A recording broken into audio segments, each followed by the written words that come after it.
Tre fëmijë të mitur u gjetën nga gjyqja në kushte mizerabël, e cila nuk hezitoi të akuzojë shnusen e djalit se i kishte braktisur të miturit.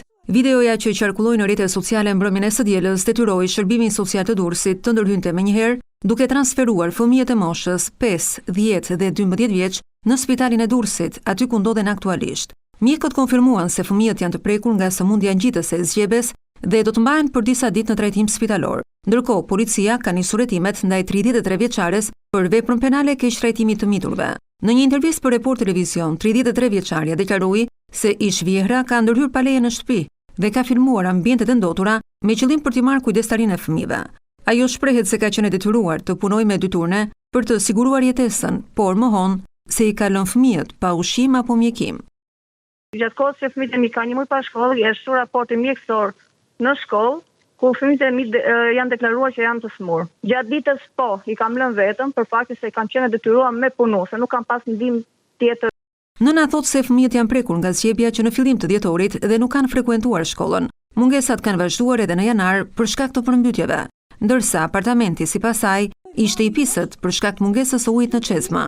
Kanë dalë për faktin se domethënë neve që ditën e përmbytjes që na është përmbytur zona ime ku unë jetoj, kemi pa ujë aktualisht edhe sot. Nëna këmbëngulse nuk i ka braktisur fëmijët, por ka punuar për t'i mbajtur ata. E të gjitha do hetën pretendimin e gjyqës që thonë që nuk kam qenë zonja mi mbajt këta fëmijë. Nëse unë do isha, nuk do isha e zonja mi mbajt fëmijët e mi, nuk do të isha mbajtur këto 5 vjet që unë nuk jetoj me ish-burrin tim. Sa i përket pamjeve të publikuara në rrjetet sociale, 33 vjeçaria het akuza të drejtë për drejta ndaj ish-vjerrës. Ajo rrofensë është divorcuar 5 vite më parë pasi ish-bashkëshorti ra në burg në Itali. Verën e kaluar ishën ribashkuar për pak muaj për të pajisur fëmijët me dokumente italiane. Në shtator është vendosur në Durrës në shtëpi me qira bashkë me fëmijët.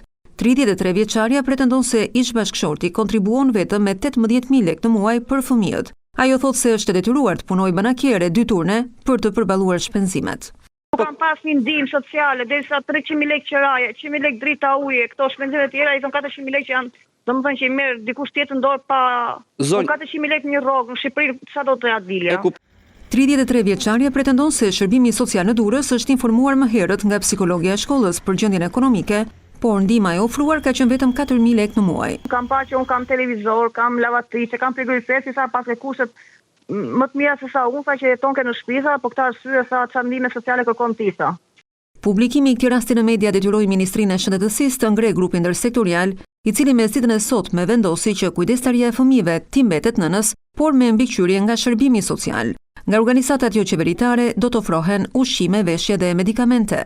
Gjithashtu 33 vjeçaria me origjinë nga Vauidejës do të transferohet me gjendje civile në Durrës në mënyrë që të përfitojë bonus qiraje.